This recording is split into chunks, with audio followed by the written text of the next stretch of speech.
আমি পড়াই। এটা কবির ভাইয়ের মেয়ে, ফলের আরো যে কোনটা আছে না, কবির ভাইয়ের মেয়ে। আমি ঢাকা মসজিদে আমি এই যে মেয়ে 3টার দিকে পড়াইতে আসি। ওরে বাচ্চা মানুষ দেখা যাচ্ছে কিছু কেনাকাটা করতে কিন্তু আসেই নিচ্ছে। আমি ঢাকা মসজিদের আগে মানে ঢাকা মসজিদ তোমাদের মানে সামনে ওরে দিয়ে বলা ধরে ও সেদিকে দেখতেছি। বললাম তুমি কোথায় যাও? বললাম তুমি কোথায় যাও? বা আপনি যান হুজুর আমি আসতেছি। আমি ভাবছি মনে হয় হোটেলে গেছে, কিন্তু আমি নিচে বিল্ডিং এর থাকে ওরা দাঁড়ানোর পরে আপনার দাঁড়ানোর পরে ওরা আমি এই গেটে দাঁড়াইছি। আমি কি তুমি বাইরে বাইরে ঘুরো কেন?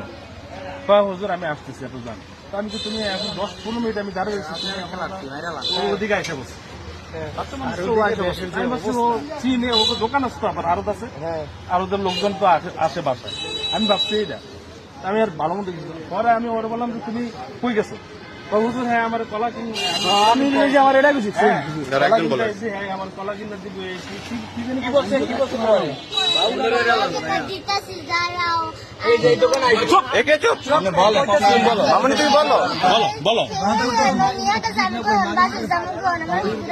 একবার